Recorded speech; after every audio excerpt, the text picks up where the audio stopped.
Welcome to Presenting to Executives webinar group. Glad to have you all here. So I've got a really nice group, about 32 plus folks. Glad you're here. I remember my first experience with presenting to an executive. I was 28 years old. And boy, if you can take a look at me, that wasn't yesterday. That was a long time ago. I had just been placed on a senior leader team, and it was I was brand new going in to meet our division president.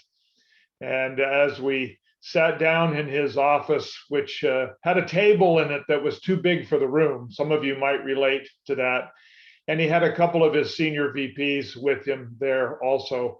Hey, we're there to give a little bit of an update, just a lot of information of what's going on and our goals and vision. And then an opportunity for me to kind of do a who am I kind of presentation. And of course, I was scared and nervous about the whole thing, but excited also for the opportunity. And here's my experience. The meeting opens up, and the president, the executive, stands up in front of senior executive, stands up in front of us. And every word out of his mouth is a yell and a scream. And he points his fingers at us. He pounds on the table, red faced. And my eyes got as big as plates. And I was like, oh my goodness, what is happening? And it went like that for an hour. He just railed on us, and I never did present my who am I, and we didn't even look at our numbers. We just kind of got this verbal abuse when we walked out of there. I was in shell shock. I know I was thinking, have I made a bad decision by accepting this assignment? And my team just said, Bill, don't take it personal. He's like this every time we meet with him. Now, group, I hope that your experiences with your executives, and certainly those senior level executives, are much better than my first experience, for sure. Now, my name is Bill Kreiger. I will be your host today during this webinar and share with you some of my experiences of what works, what doesn't work. I want to leave you certainly with some tools that you can put into place immediately.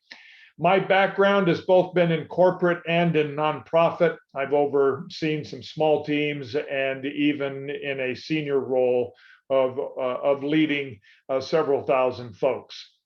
And I've been a keynote speaker, addressing groups as large as 1,500.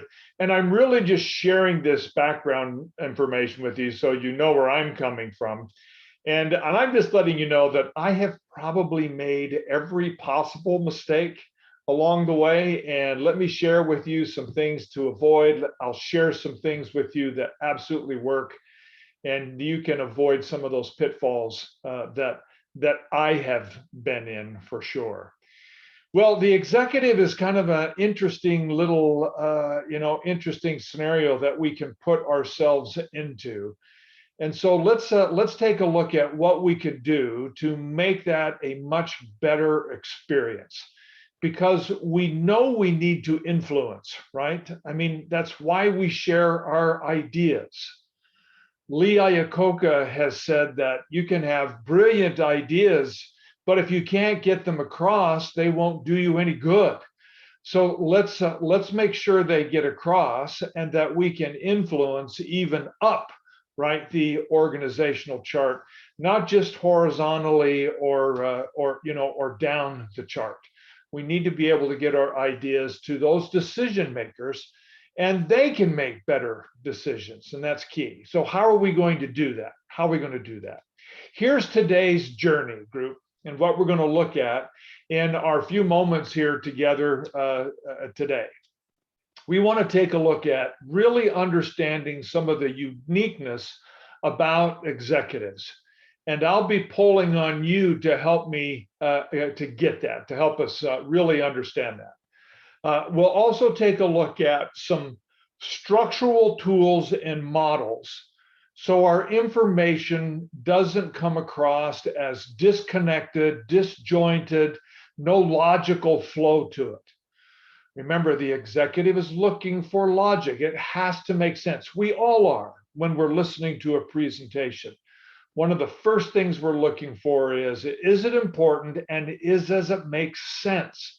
And if we're struggling with that, then we disengage. And as you know, your executive has lots to disengage too. All right, then I'll take an opportunity to take any questions you have for me. And then, of course, we also want to be able to read the room. Now, what I mean, that's not the posters on the wall. That's reading who is in the audience. And I know this can be a little challenging too, now that we're all dealing with pretty much straightforward virtual type presentations. And I know that a lot of those situations in those virtuals is that we don't even see the executive or the audience. And how can I read that, right? That's a challenge. We probably ought to address that a little bit. I know that some of us are also now moving back into the office where we are able to be face to face. And when I can see them virtually, or when I'm in the room with them, how can I read the audience to know where they're at on the information that I am sharing? And more importantly, what can I do about it when they're not where I need them to be? So let's take a look at a little bit about reading the room, or really understanding our audience. And then let's take a look at delivering a commanding response. When someone is asking us a question, let's make sure that we're still showing the confidence and the vision necessary to get them to be influenced into the outcomes that we are trying to achieve. All right, so that's where we're headed, group. Let's take a look at that first one then, and really try to understand our executive. And I'm going to have you help me out here by using your chat window. And so I'm going to let each of you open up your chat right here, and let's take a look at, because I know you have more expertise, or as much expertise as I do. So let's take a look at how is presenting to executives different. Think about what makes presenting to an executive different. And use your chat window, jump in here, and let's make sure that when you're sending your chat, you're sending it to everyone, not just to me. So make sure you're sending it to everyone, and then we can learn from each other. Aline, thank you. Yes, there seems to be more pressure to be absolutely perfect. I don't know why that is so true, Aline, and why I'm laughing about it, but you're absolutely correct, right? There's this, we just feel like we have to come with everything, and I've got to be absolutely perfect. Or in fact, I feel like maybe I'm in front of the talent judge, and my future is on the line with the organization, whether I get to move on to the next round of the talent show. I get it. Yeah, Kevin, the Shark Tank. Yeah, where they're going to say, that's the craziest idea I've ever heard, and why are you wasting my time? Yeah. Okay, yeah, we certainly want to avoid those kinds of things. So thank you, Aline. Yeah, and just so you know, Aline, you and I both know that we're not looking for perfection, right? But we put that pressure on ourselves, don't we? We put that pressure on ourselves. What we want to be is effective. And if this brings any solace to any of us that have that fear of going before the executive, is that sometimes when we are not perfect, we are certainly more relatable and more human. And we also then become more approachable, and we're easily connected to the audience and them to us. And in this case, we are moving ourselves to them. And that is a good thing to have happen, especially when we want to be heard, we want to be felt, and we want to influence them. Yeah, Jennifer, thank you. You have minimal time to convey the most important information. Yeah, it's always the struggle. And Jennifer, I don't know about your experiences, but my experiences is that whatever time they have allotted to me before the meeting, by the time the meeting comes and it's my turn to present, that time allotment has changed, and usually less time. I can't ever remember in my career where they said, gee, Bill, we've allotted you 10, but everybody else went short, so we're going to give you 20. I might be afraid of that too, but that's never happened. It's usually you get 20 and it's now down to 5. And yeah, now we've got to be very clear on that point. Sarah, thank you. They're focused on the big picture, the functions, the ideas, as opposed to specific process details. Yeah, very good, Sarah, and well thought out. And you are correct. Again, generally speaking, right? We know that leaders are all different, but they have something that is, generally speaking, common among them. And that is they're focused on the other side of the ledger, if you will. What's the impact on the bottom line? How does it help or hurt our investors and our partners? And our end goal. Okay, good. And if we get too caught into the weeds, right, they kind of gloss over. Like, what? Yeah. Thank you, Paul. They will always ask questions. Yeah, and usually, Paul, like in the most inopportune time, right? Yeah, they have less time. Message could have future impact, positive or negative. Thank you, Len. Yes. Yeah, Michael, neat, quick, well-informed logic communication. Yes, and quick being the key here. It seems like across the board here. Yeah, detail higher, not always, right, Bill?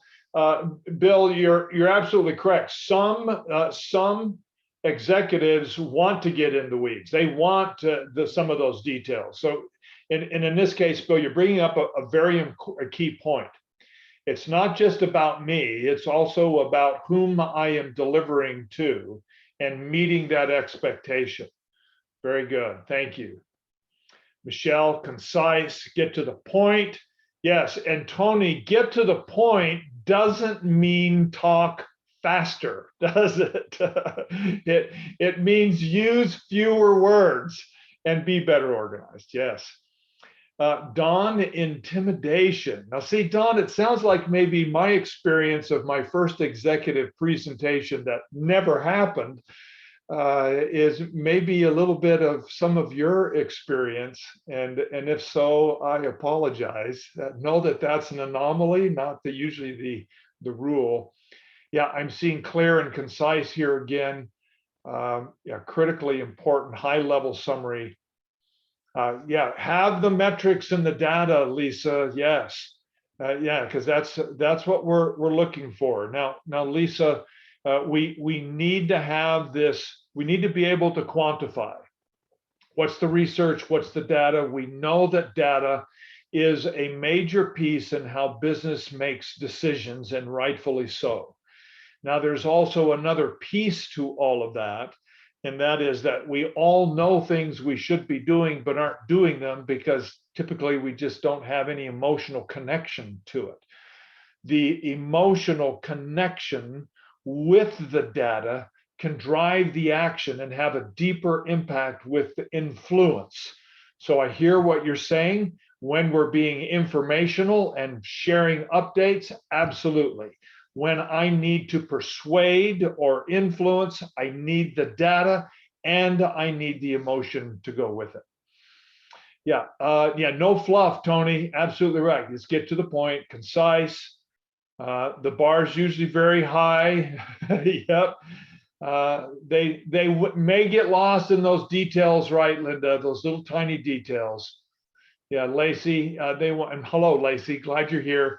They want to know how what you're presenting impacts the bottom line. Why is it more important than another topic? Absolutely, Lacey. That's what keeps them, generally speaking, that's what's going to keep them awake at night. It's why they come. Yeah, lack of attention span.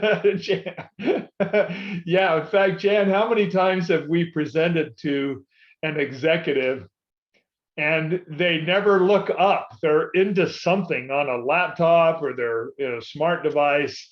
Yeah, they're kind of multitasking while they're lit, which means they're not fully engaged. That's always a challenge.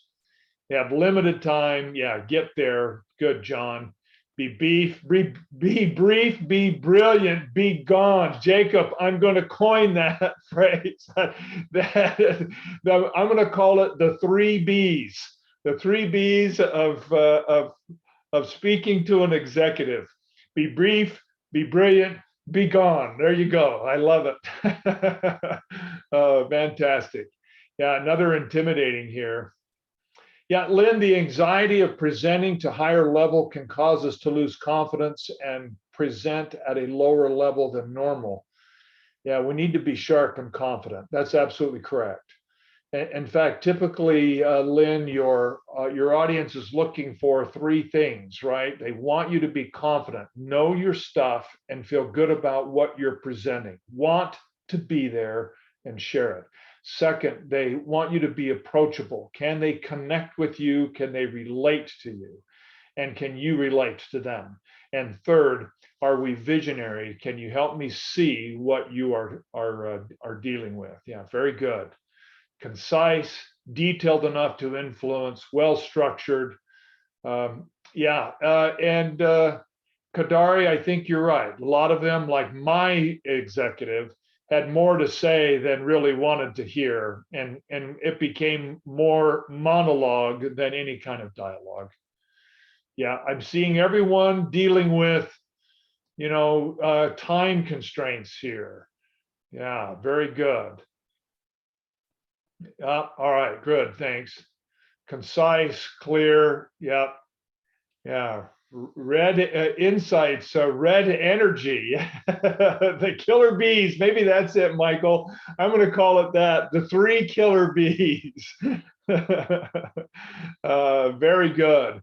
Well, group, you could see that it is a challenge, certainly, to address this group. And I'm thinking this quote I have from David Branson is going to fit in with a lot of what you are teaching us here. And that is that complexity is your enemy. Yeah, and of course, reading his words, any fool can make something complicated. And unfortunately, we've had to sit and listen to some of those fools, right? and I'll tell you that I've been one of those fools too many times. Yeah, it is hard to make something simple. Maybe a follow-up here is Albert Einstein that says, if you cannot explain it simply, then you don't know it well enough. And when I first read that quote, I said to myself, ouch, because there's times when I have been frustrated with my own inability to take something complicated and to simplify it enough where the audience could get it. And you know what? He was right. I need to understand it a little better. All right, so maybe this is our must. And I heard this over and over and over in your chat as I was skimming through those and shared some of those. I'm hearing these 3 things. And this really kind of becomes not our 3 Bs, but maybe the next one, which would be our 3 Cs. We know we need to be clear. We know we need to be concise, and yet still be complete. So clear, concise, and complete. It needs to be easy to understand and follow and retain. Clear. It needs to be concise, no fluff. I love that feedback in the chat. No fluff. Don't get off. And yeah, we want to be brilliant, but we don't want to baffle them with our brilliance. Our goal isn't to confuse them and bring complexity by baffling them with all the brilliant things I know about everything. It's to be more concise, laser focused on what it is that we are there for and what it is that they came to hear. So being concise, fewer words, get to the point quicker. And then, of course, let's also be complete. Don't leave anything out that is essential for them to catch the vision and understand the direction or the proposal. Yeah. All right. Well, in that, it's all sounds great, Bill. Thanks. But how? How do we do that, right? How do we even get there? All of this delivery struggles that we have, and some of this anxiousness that builds and this fear of not being perfect and so forth. And then it hurts the delivery side of this, and they disengage, and they never engage in the first place. All can be stemmed back to how we prepare. We know that we must prepare and prepare correctly. And that will alleviate some of the issues. Yeah, in fact, this little thought here, before anything else, preparation is key to success, right? Key to success. So we've got to prep correctly. Now, I want you to think about how you do that, group, especially when we're going to be presenting to an executive. But it's not just executives, it's really any audience that we're going to share our ideas or information with. We need the right prep. And when we prep correctly, we'll see much better, it will be much better in our delivery. So think about how we do that, group, how we do that. Let's go back to your chat window again here real quick and open that up and share with me one of the things, and with each other, one thing that you have found that has really helped you, especially with an executive audience, that in your prep has paid big dividends. Jump in your chat window, share with each other. Let's see what we come up with here. Yeah, thank you, Linda. And I'm with you, all caps. You've got to rehearse. Don't let the first time you actually do it be for real, because it'll never go as smooth as you like. Yeah. Thank you. Yeah, Christy, make notes of the key topics. Yeah, and Christy, I like that. I just not writing it out word for word, because then I get word bound, and then when my exec starts questioning me, I get totally out of sync and I'm lost. So have those key points on some notes so I can look down and find my place. Make notes, good. Less slides, yeah, yes. Yeah, be careful about overpowering it with visual aids. Yeah, let's use logic. It has to make sense and make logical flow. Yeah, practice those for the questions. 3-5 bullets, key points. Cover the agenda and hand it to them. Yeah, thank you, Jacob. Let's not create death by PowerPoint, right? Now, Jacob, I'm thinking that a lot of the execs that I have seen being dealt with, they just to help keep from this PowerPoint death thing you're talking about, they use templates. And so they may hand me a template and say, just plug in the numbers, Bill, that's what you're going to speak from. And you get one slide to keep that from happening. I hate that kind of restriction, but I understand possibly what has driven it from the past, right?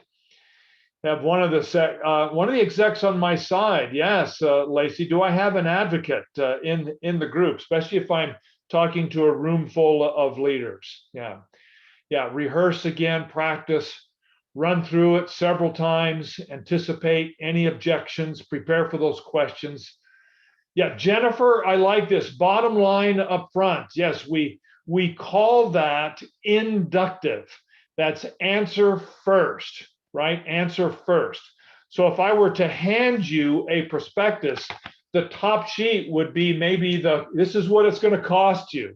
Now, some people would go, are you serious? You want to give them that first? What if that just is too high?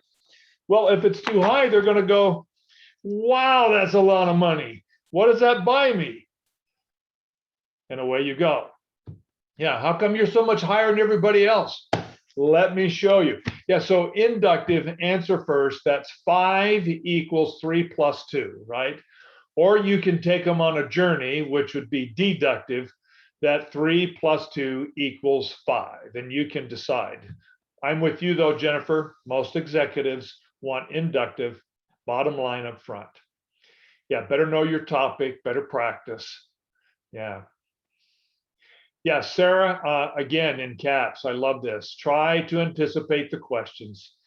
And then, of course, structure your presentation around addressing those questions. In other words, they're coming for something, give them what they came for. Now, Sarah, I'm thinking, how do I know what questions they might have? And if I'm talking to a room full of leaders, I'm going to have a conversation with a couple of them just to ask them that very thing. I'll set it up, have a quick call, a quick chat. Hey, I'm addressing, you've asked me to talk about this topic. What questions or issues do you have with it? What do you understand about it? How much do you care about it? I'm going to ask some basic questions. I might even contact the executive assistant, the EA, and say, hey, I know you deal with this group of executives. What can you tell me about the conversations they're having around this topic they've assigned me? I could talk, in other words, talk to somebody who knows them. I could make even a best guess at minimum. Gee, if I were them, what would be my concerns? Would at least help me get closer to that. Yeah, very good. Yeah, give it to a colleague, John, and see what they have to say about it. I'll tell you, I did that for a while in another organization I was with, John, and anytime I had a presentation, I'd go down to his office and I'd share my outline with him and my ideas. Now, I went to this individual because he saw the world 180 different than me, and he could point out things that I could never think of. He has saved my neck so many times. Yeah, review, cut, less is more. All of this is great. Yeah, sponsorship from one or more execs, very good. Yeah, great stuff here. Yeah, do not interrupt their comments and get defensive. Yes.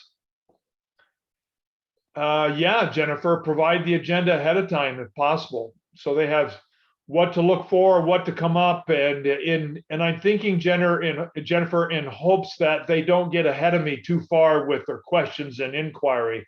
They can kind of see that things are laid out, they're logical, and there's a flow to them, and they'll see it build and take us there. I'm liking that. That's a great idea. All right, so in this idea here, group of prep, it's all about what is it that you want?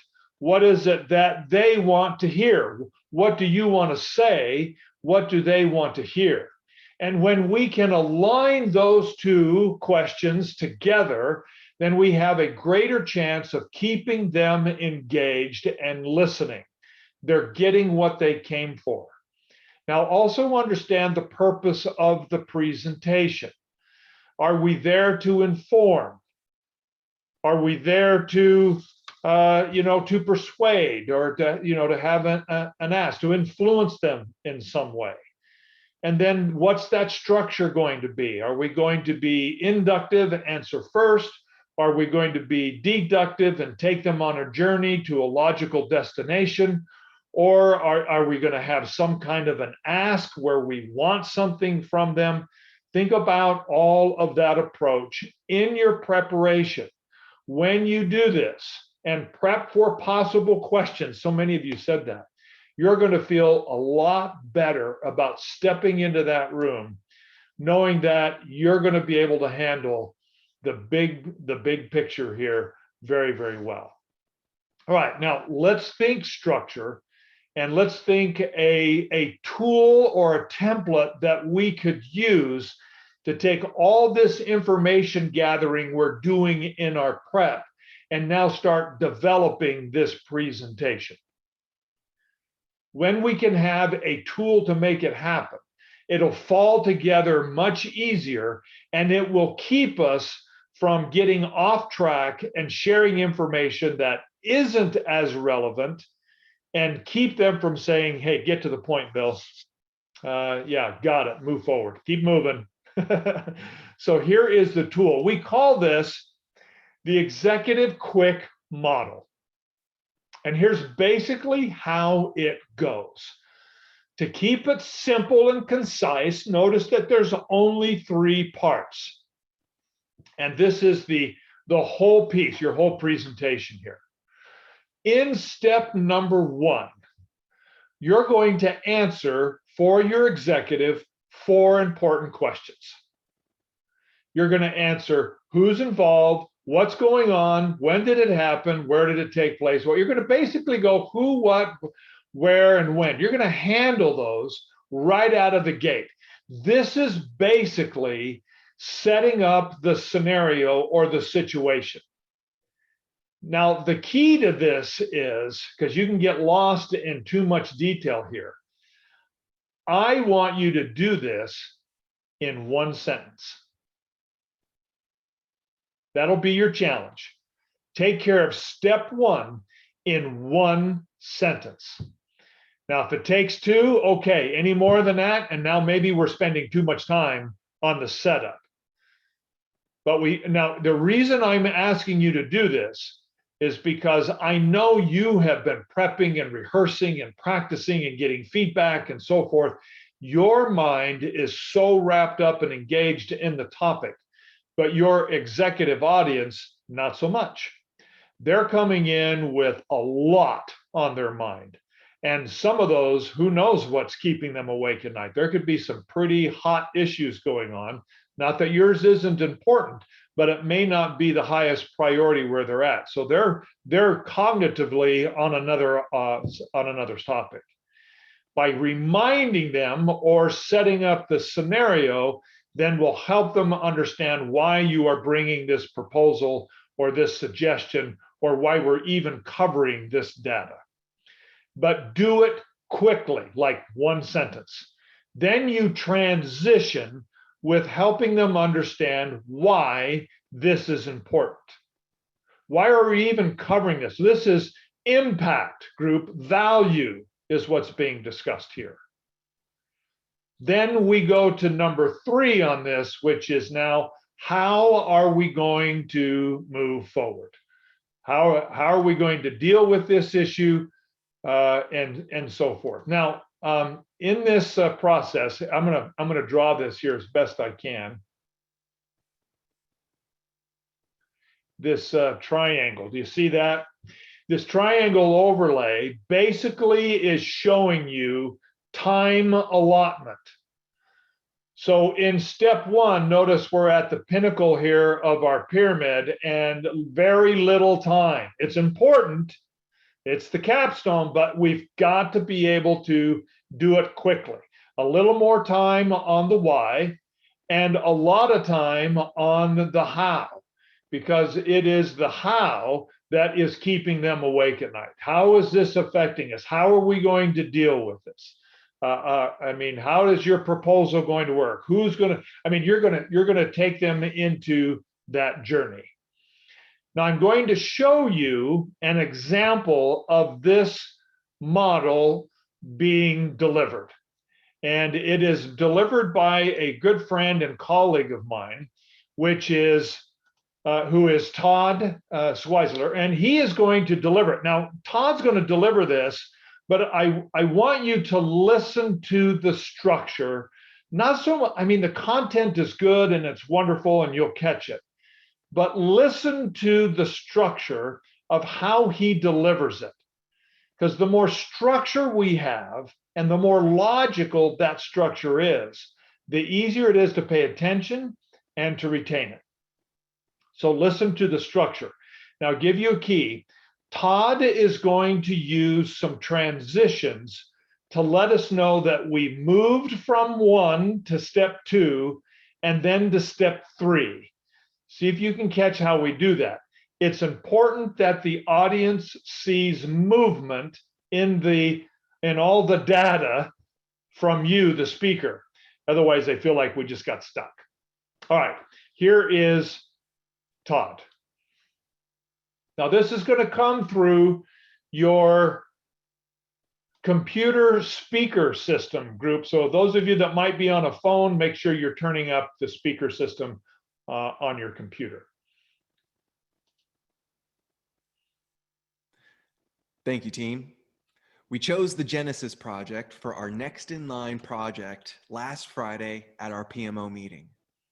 We chose this project because of our current shift in work from home needs and resource allocation. The Genesis project is designed to better position our offerings, allowing more workers to be more agile with how they're getting their job done and more visibility into key metrics. How we will move forward with this project is broken into 3 phases: initiate, execute, and follow up. In initiate, we are going to continue to further analyze what we are currently doing and what is currently being requested from our consumer base. Then we will design a new marketing strategy to reach a further network of new consumers. In execute, we will move forward with that marketing campaign, both communicating to our current consumer base how we can better help and reach a new customer base with our new strategy. Lastly, in follow-up, as we move forward with this campaign and the effects of this project, we will gain valuable insights and feedback that will continue to serve our client base, our future clients, and allowing us to better position ourselves the next time we see a shift. Thank you. All right, group. There was Todd sharing with us now the model itself. Let's see if you caught it as Todd delivered it.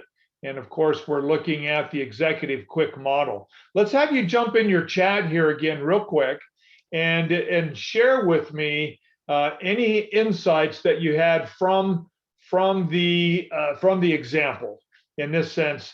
And one of the things I'm looking for, did you catch how he transitioned from the 3 parts? What did he do to show that we were progressing? And did you notice anything else that he did to his structure, especially when we got to the 3rd step on how we're going to move forward? Yeah, jump in your chat. Let's see what we come up with here, group.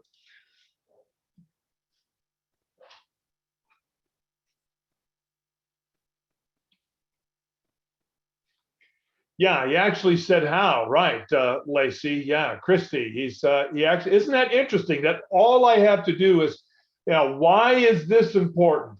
How are we going to do this? And I wanted you to catch it because it doesn't have to be some complicated mystery thing or some, just some profound piece of information to be able to transition. It could be just a simple word to let us know that we've changed from what to why to how, just as simply as that. Yeah, first, next, lastly are great ones. Yeah. Yeah, and he listed 3 ways, right? In the how, he gave us then, notice that we have structural format within structured format. And then, of course, manage those expectations. Yes. Nicely done. Everything simply outlined, Lindsay. Yes. Yeah, here's the problem. Here's the solution in 3 parts, right, Scott? Then deployment. Yeah, and really very, very nice. Great job, group. And when we're looking for clear, concise, complete, that's the tool that makes it happen, is this one right here, the executive quick model. My challenge to you then is take this model and implement it. Now we work with, and I have the opportunity, and my colleagues, we have an incredible opportunity to work with so many different companies and so many executives, and we help the executive side, we help those who speak to executives, and I'll tell you that the feedback that we are hearing from executives is they love this model and they use this model. In fact, one particular organization has said, Bill, not only do we use it as executives, I want you to teach it to those who report to me because I like it when people use it with me. And of course, this of course, was what we do. And in this one, they love the inductive, and this one is very easy to do your answer first if you want to do it that way. You can then, here's the proposal. Here's why this is the right way to go. Here's how we're going to proceed.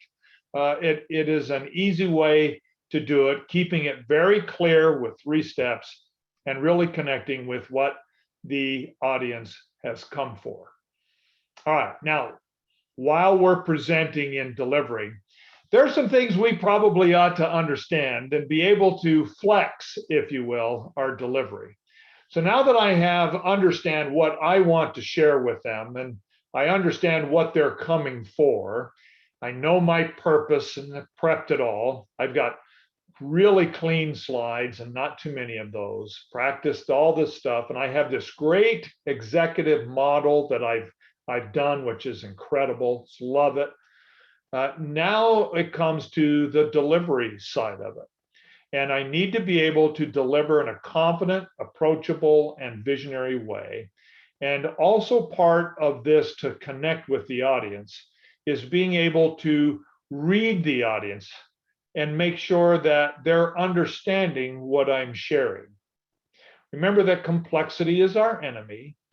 And the audience will give you some cues here as to, is it too complex? Did they not understand it? Are they disagreeing with it? Are they bored? I mean, the audience is going to give you some feedback, and it usually will come either in questions and inquiries of clarification.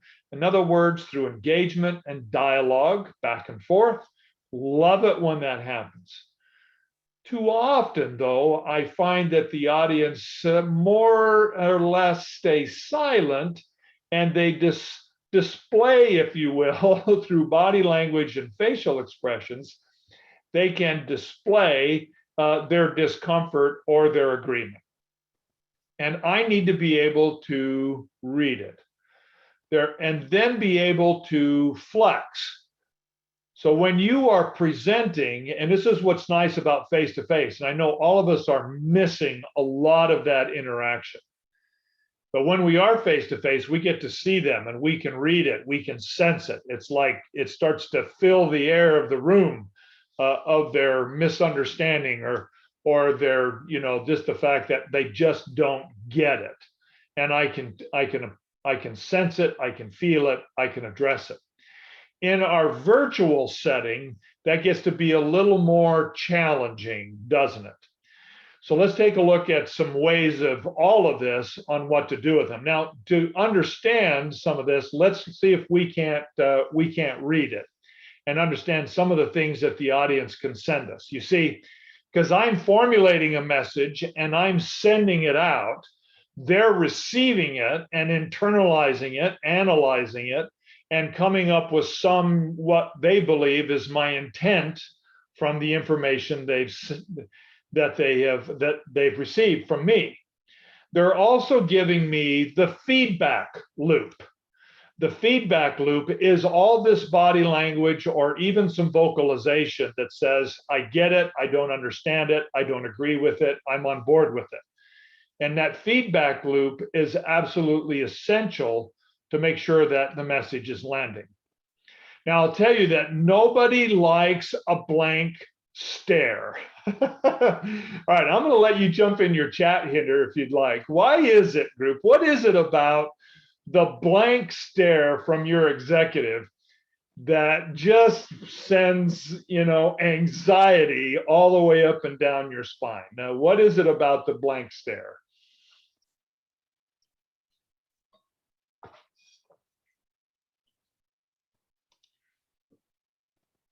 Yeah, crickets. Yeah, you can hear them chirping, and it's sometimes, Lindsay, it feels like that a lot on a virtual or a conference call where there's no visual. You can't see them. Yeah, and Tony, you're right. You have no idea what they're thinking. Yeah, Bob, you're unable to read it because there's really nothing to read. It's like a blank sheet of paper. Yeah, Jacob, they're looking deep into my soul and they know that I'm really nervous, which makes me even more nervous. Yeah. Yeah, Tony, maybe they've moved on and they're like, yeah, they're on another planet. Yeah, yeah. Or yeah, Bill, what did I just say? Yeah, yeah, we've lost them. And then we wonder, yeah, we're asking Christy, do they even know what I'm talking about? And then, yeah, Lacey, I feel like I need to fill the silence because, the longer the silence is there, the higher the anxiety gets. And then, yeah, it makes, we don't know what we're talking about. Yeah. And your confidence goes. Yes, Lynn. Yeah. Yeah, and Michael, there it is. No idea if the message is even being received. Have no idea. All right, group, you're there, and you know the frustration with it. And yeah, Teresa, we start coming to conclusions that they're not happy, and that may not be the case, right? Okay, so we're talking about the blank stare. When you're getting the blank stare, group, what do we do? This is probably the most important question we've got to answer. When we're getting the blank stare, as a presenter, what must I do? Or what can I do? Any thoughts, ideas, group? Yeah, there it is. Yeah, it's exactly right, group. Yeah, there it is. I have to engage them. And by what I'm actually, in fact, if you think of it as a blank sheet of paper, the blank stare is a blank sheet of paper. I need them to write something down so I can read it and try to interpret it. And that's all we're doing with the engagement. Yeah, we engage them. Are there any questions? And if they say no, that still leaves me a little in the dark. So I might be more specific and ask them a question on what we are talking about, just to make sure that they've got it. Okay, good, Aline. I like this. Yeah, share that you can see what you're talking about. May need some more clarification, and then know that I'm sensing that this is not being understood. So, and then engage them. Yeah. Yeah. Do you see this will change the organization and how? Good, Scott. I love where you're going with these questions. And I would say keep it an open question so that it solicits, because an open question will solicit a more in-depth response, right? An opinion or an idea, and not just a yes or no. So the and how helps with that. Okay, good. All right, group, let's, yeah, the blank stare, you can't read it. And we end up filling in a story of what we think that really means. All right, so the blank stare, they could give us a face of doubting, right? Can you read a doubting face? Yeah, so in this case, they're giving us, and this is why even virtually, group, when I'm wanting to be persuasive and my audience isn't too large, I will want them to turn on their webcam so I can see them, especially my decision makers. I want to be able to see them and make sure that they're engaged. And so I'm going to invite them to do so. I might even ask beforehand, before the meeting, hey, well, I really want everyone to see each other as we discuss and connect on a visual sense also, so we can communicate to each other, and let's make it a real discussion.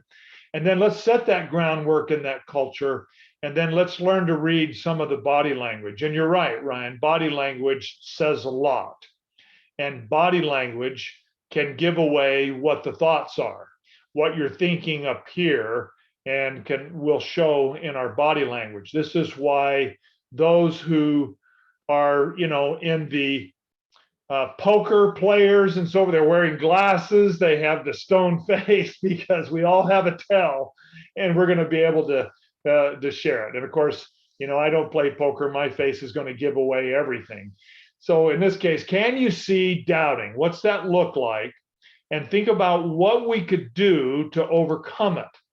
Or if they're looking confused, where they don't understand, maybe the squinted eyes, the tilted head, or they're going, it's just like they're really concentrating hard, or they're giving you, they're like, I don't get it. We can read all of that. Then when you see that, we know we need to slow down, maybe back up, open it up with some engagement, just take a pause. Remember, it's not a race.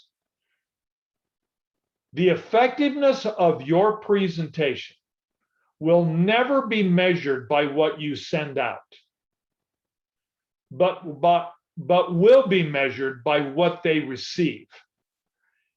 And the success then is to make sure they're receiving as much of it as possible and with the correct intent. With that in mind, then, let's make sure that we're reading the audience. Taking too long, executives usually will give you one of these, or, hey, Bill, you've got like 2 minutes here. Let's wrap this up. And because I got another meeting. And of course, distracted. My wife teaches first grade. So right now she's in a classroom with 6 and 7-year-olds. They can tell you when they're distracted.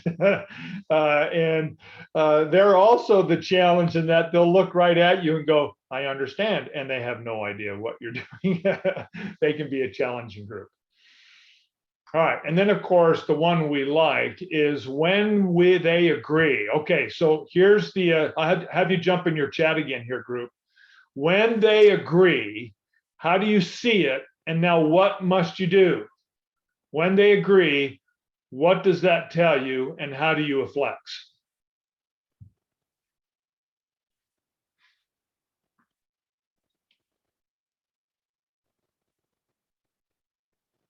We know body language says a great deal.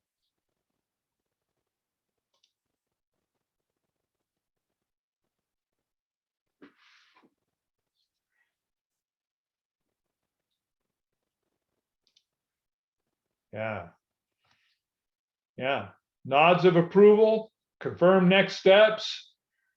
They lean in, Bill. Yeah, sometimes they lean in like this and they're wanting to, that's also telling you that they want to say something, but I love that, Paul. Yeah. Ask them what you've been wanting the whole time. Yeah. Hey, you've got them. Yeah, you've got them. Good. The nod and start writing. Yes, they agree. Now, if I'm doing multiple points and I'm on point number 1 and they agree and you've got them, they've got it, then don't plant there. Move on. Yeah, keep going, progress. Great. Let's go on to the next point. There's no need to belabor or to waste any time there. They're giving you the heads up. Got it. And which means I'm ready for something new, then take them, right? Don't get stuck. Now, we have a great question here from one of our participants, because a lot of times now, because of COVID protocol, we're wearing masks, and they may be in the room with masks. They may also be in a group setting and logging in with partners or a small team logging into a virtual setting, and thus wearing masks. Yeah. And in that case, how can we read the audience when they're wearing a mask? Now, there's no doubt it can be challenging. Just so you understand, though, group, it's not just the bottom half of the face that we are reading. Certainly a smile, a frown, or pursed lips and so forth can send us a lot. But a lot is said in the eyes. A lot is said in the head and how it's tilted. A lot is said in the shoulders. Are they tight? Are they loose? Are we leaning to one side? Am I leaning in and I'm back and my arms are crossed? There's a lot that we can read, even though the mouth and half of the face is being obscured from view.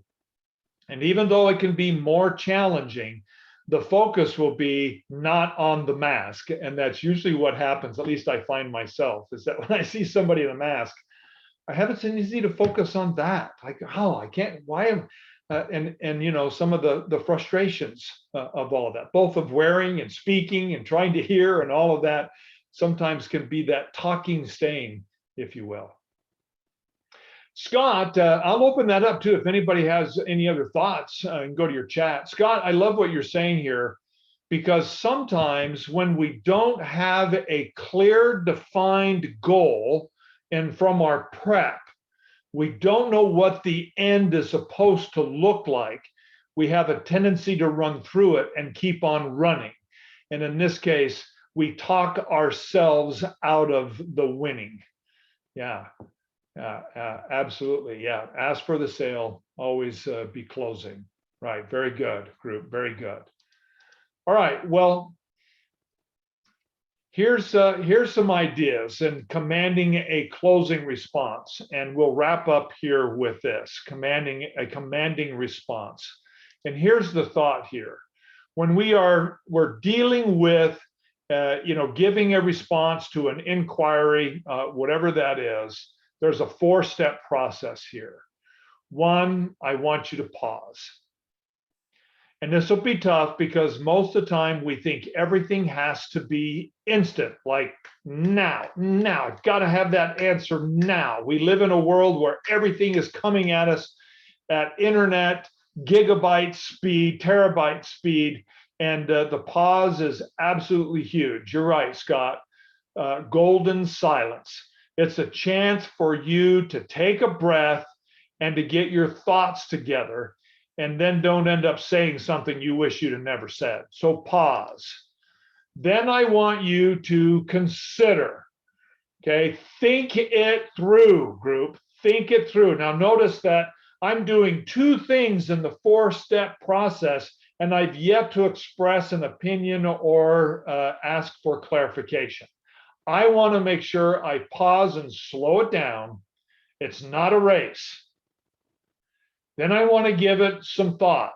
Now, be careful. You're not going to get 10 minutes to think through it, but you do get this brief moment, this golden silence that Scott has shared with us, to consider how you're going to approach this. Now engage them. And engage them, notice the engagement, eye contact, and of course, facing them. I call this the belly button rule. Yes, I said belly button. The belly button rule, which basically is this: whatever you are interested in, that's where your belly button is going to point. So in other words, face them, engage them, not over your shoulder, not from behind your, but get yourself squared up, belly button facing them, make eye contact and engage them, and then speak. And this will keep you from rushing answers and coming up with things you wish you could pull back or could have said better. It's never a race, and never feel like you should be rushed or in a hurry. The audience has asked you something. They want a good answer. So pause, consider, then engage not only with your body language and then with your voice. And you can seek for clarification. You could give the bigger picture. You could take them through a 3-step process of how we're going to accomplish what they've asked for. So structure your response using things like situation, action, results. We know that one. Here's what's happened. Here's why it's happened. Here's how it's happened. And using these types of structural tools will help you come up with an answer that's absolutely spot on, concise, clear, and complete. All right, group, that is our webinar. As we wrap this up, what's next is that I want you to know that iSpeak, we have a ton of webinars and a ton of training. that takes us into deeper dives into the very things that we've been discussing here today. Those opportunities are there. You can give us the 411. Call Dara. She's going to take care of you. And if you have any further insights or anything you want, know that on our website, we have some great blogs that you can take a look at. I want to leave you with my contact information. Reach out to me in my iSpeak email, or you can reach out to me and find me on LinkedIn group. Thank you very much, and it's been a pleasure to be with you. Next time you're with that executive, use the tools, wow them with your brilliant ideas that are easy to understand in their simplicity and influential in their impact. Thank you, group. Be safe and be healthy.